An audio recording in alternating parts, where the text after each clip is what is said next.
journal sur Eden TV. Bonsoir à tous. Voici les titres de cette édition. Sous les feux de l'actualité, les réactions des Béninois consécutives à l'annonce des décisions du Conseil des ministres de ce mercredi. Elles portent sur la suppression de la Commission nationale de migration de l'analogique vers le numérique.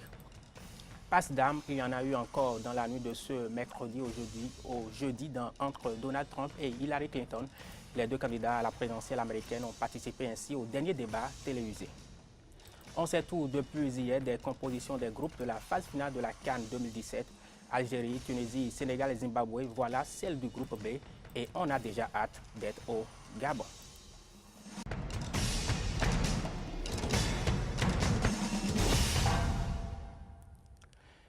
Simplification des procédures d'immatriculation des véhicules et suppression de la Commission nationale de migration de l'analogique au numérique nous vous en parlions hier soir, entre autres quelques décisions prises par le Conseil des ministres de ce 19 octobre. Le gouvernement a choisi de dissoudre donc la CNMAN.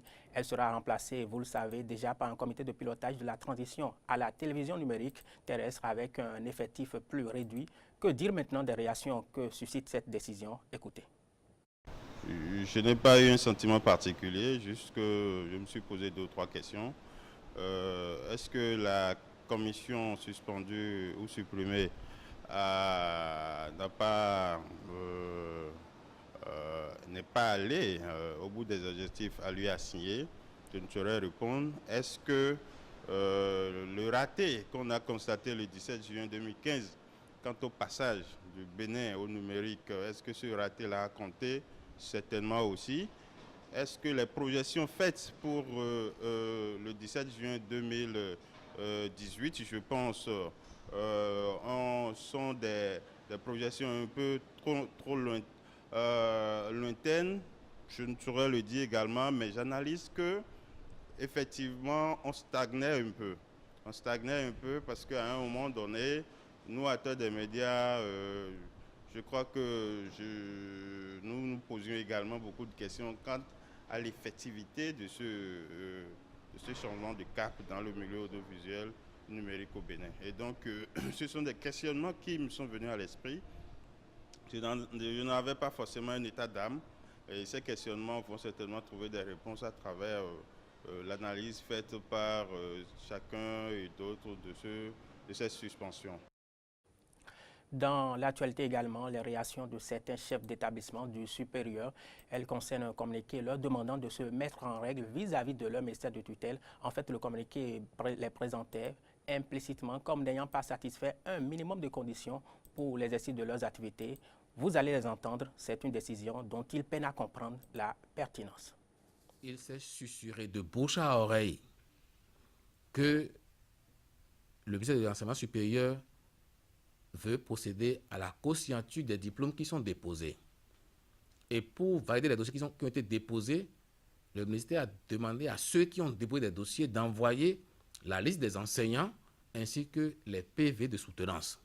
Ce qui, a priori, me paraît normal. Mais on ne le faisait pas avant. Ça fait longtemps que l'État co-signe les diplômes. On exigeait un dossier qu'on fournissait et on signait. Brusquement, on s'est laissé entendre que désormais il faut envoyer, c'est rien de grave. Alors, mais quand on vous envoie, du point de vue de l'administration, puisque l'administration, dans ce que j'appelle la rédaction administrative, eh bien on doit avoir certaines caractéristiques, notamment la clarté et la précision. Bon, on a envoyé à un moment donné, il y a de cela 2 semaines, une lettre pour demander de fournir un dossier qui va comporter la liste des enseignants ainsi que les PV pour finaliser les dossiers qui sont en instance, sans donner une date à laquelle on devait envoyer ces informations-là. Donc, les écoles, en ce moment, sont en train de rentrer, ils sont très occupés. Mais on a été surpris de constater que, sans qu'on ait donné une date, on sort un communiqué pour dire que, bon, l'autre seront suspendus si on n'avait pas de dossier à une date donnée. Vous voyez, c'est ça qui justifie qu'il n'y a pas la neutralité de l'administration, il n'y a pas la transparence. Et c'est ça qui fait que nous avons été très surpris. Mais il est évident que lorsqu'on demande, si ce n'est que ça qui a été demandé, les écoles vont fournir. Et nous qui avons marqué notre surprise, je pense que nous avons déjà fourni l'essentiel de ces dossiers-là et on attend la suite. Qu'on arrive à faire signer un document comme ça à l'autorité Et c'est là où il y a la tristesse. Quand nous avons reçu le communiqué par la mauvaise pratique de communication que nous avons adoptée maintenant dans l'enseignement supérieur, par les réseaux sociaux, ce n'est pas normal. Quand nous avons reçu le communiqué, nous avons réagi au communiqué. Et maintenant, nous avons écrit à Madame le ministre pour demander à ce qu'elle nous reçoive. Plusieurs parents sont revenus dans les établissements pour demander à être remboursés.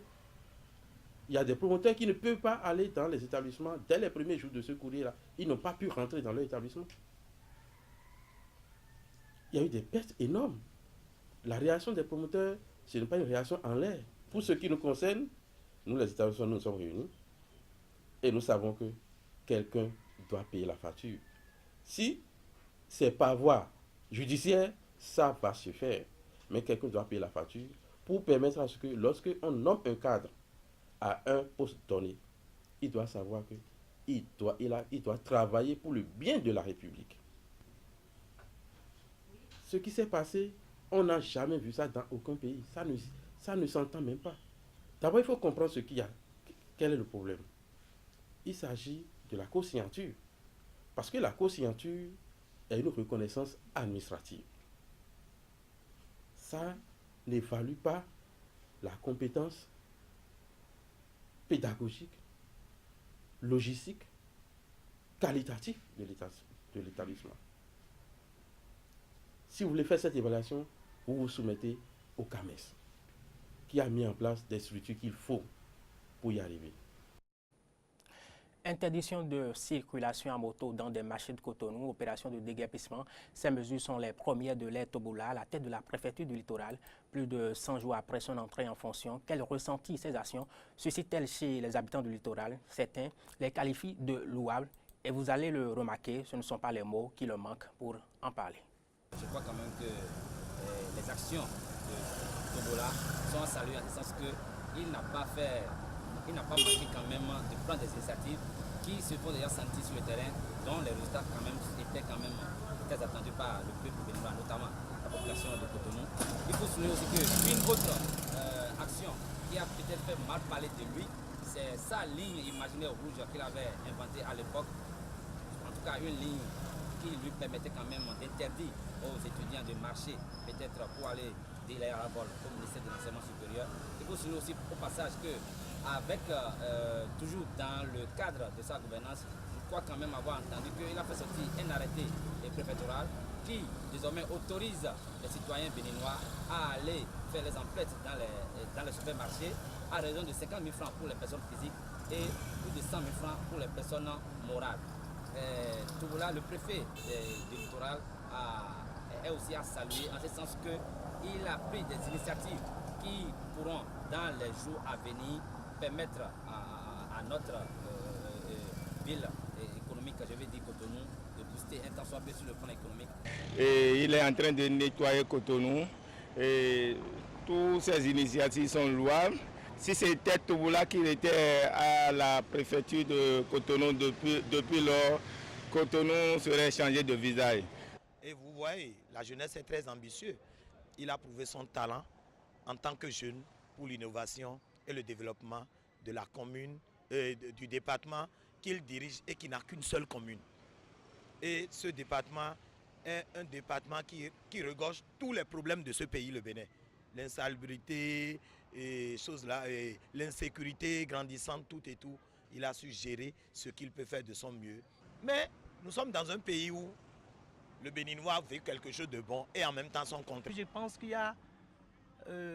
a de l'ordre, même si les gens disent que c'est exagéré. Je crois que maintenant, si les gens estiment que c'est exagéré, il faut une concertation entre le préfet et les autorités locales pour faire en sorte que l'ordre que le préfet souhaite soit respecté. Et je crois que c'est une bonne chose. L'autre chose, c'est que je constate que les panneaux d'interdiction de circulation qu'ils mettent, ils n'indiquent pas ils ne donnent pas des indications pour permettre à ceux qui viennent là pour la première fois de savoir qu'on refuse de circuler par exemple à moto ou à voiture. Cotonou, ville-département, n'a pas pour autant fini de résorber ces problèmes. Il est un particulièrement qui préoccupe cette municipalité, c'est la gestion des déchets. Et il y a de quoi, puisque la ville produit 800 à 1000 tonnes de déchets par jour et elle a beau organiser leur gestion, la ville tarde à avoir un caractère totalement propre. Pourquoi cela? Question pour Corneille Aïssé, Damien Pedro et Denis Marouya. Cotonou, ville côtière au sud du Bénin, pôle d'attraction, produit entre 800 et 1000 tonnes de déchets par jour. La gestion de ces déchets est assurée par la mairie avec le concours des structures spécialisées qui font la pré-collecte, premier maillon du système de ramassage des ordures dans la ville. La filière est séquencée en 3 maillons. Le premier maillon, c'est la pré-collecte. Cette pré-collecte consiste, disons, au déplacement des déchets des ménages vers des lieux spéciaux que nous appelons les points de regroupement. Nous avons concédé cette partie à des structures non gouvernementales, des ONG de pré-collecte de déchets, qui rentrent directement en contrat avec les ménages. Donc les ONG s'entendent avec les ménages pour voir la fréquence 2 ou 3 fois dans la semaine pour aller chercher les déchets au niveau des ménages. D'abord, c'est déjà un honneur pour quelqu'un que celui-là soit chez lui, que quelqu'un d'autre vienne lui prendre ses ordures et l'amène quelque part. C'est déjà un honneur, un privilège déjà. Et en plus, je le dis souvent, que en faisant ce geste, vous rendez des services à la nation, vous rendez la ville propre et en même temps vous donnez de l'emploi à vos frères. Malgré les efforts de la mairie et des structures de pré-collecte, la ville tarde à avoir un caractère propre et sain. L'insalubrité règne en maître dans certains quartiers avec des tares d'immondices abandonnées dans les rues, les abords des voies, les grandes artères et par moments sur des places publiques. Plusieurs raisons expliquent ce constat désolant et malpropre que présente la ville de Cotonou. La première, l'incivisme de certains ménages qui refusent de s'abonner aux structures de pré-collecte de déchets. Il faut reconnaître que la population de Cotonou est un peu têtue. Et depuis, ça fait 20 ans au moins que les structures de pré-collecte sont réparties dans toute la ville. Malgré cela, les gens continuent encore à déposer des ordures sur les terre-pleins, surtout les usagers du marché, de nos marchés secondaires. Nous sensibilisons les usagers, nous les menaçons parfois. Nous disons aux boutiques qui s'ouvrent sur les rues et que si nous trouvons des déchets sur les TPC devant leurs boutiques, ils risquent la fermeture. Et pourtant, l'incivisme continue. Je crois qu'il faudrait que nous allons à un cap un peu plus au-dessus, la répression. L'autre raison, c'est le comportement de certaines structures de pré-collecte qui ne respectent ni les engagements pris avec les ménages, ni les points de regroupement mis en place par la mairie pour le déchargement des déchets collectés. En réalité, les structures qui sont organisées ne vont plus dans les endroits où vous êtes en train d'indiquer. C'est parce que il y a certains illégaux, nous appelons ces illégaux, ceux-là qui mettent des charrettes de fortune avec des tôles, tout cela. Bon, eux, ils n'ont pas le droit de venir à cette parce que ne sont pas reconnus par la mairie. C'est ceux-là qui continuent à aller jeter dans les endroits dont vous voyez souvent l'aspect là. L'autorité communale invite ces structures à la discipline. La mairie n'intervient pas forcément directement dans la sanction des ONG. C'est la structure fêtière qu'est la COGEDA qui essaie de discipliner ces ONG. Et c'est en cas, disons, de persistance de la défaillance de ces ONG, que, en accord avec la COGEDA, la mairie essaie de voir comment remplacer cette ONG dans ce secteur. La propriété de la ville de Cotonou est l'affaire de tous ses habitants et non seulement des autorités communales et gouvernementales. Actualité à l'étranger, le président nigérian Muhammadu Buhari a rencontré ce mercredi les 21 filles de Chibok libérées récemment par Boko Haram. Il leur a promis à l'occasion de tout faire pour que soient relâchés leurs camarades encore retenus prisonniers par le groupe djihadiste. Je vous propose maintenant d'entendre quelques déclarations faites au cours de cette rencontre. Nous allons redoubler d'efforts pour tenir notre promesse et faire en sorte que le reste des filles puissent rentrer chez elles. Les premiers pas ont été faits et le gouvernement va maintenir ses efforts jusqu'à ce que toutes les filles soient en sécurité.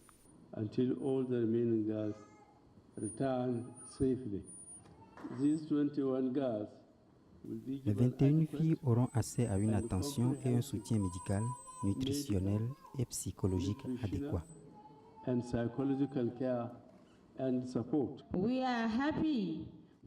Nous sommes heureuses de voir ce jour merveilleux parce que nous ne savons pas qu'on allait un jour revenir et être des membres de la République fédérale du Nigeria. Grâce à Dieu, nous sommes ensemble. Nous remercions Dieu pour son amour.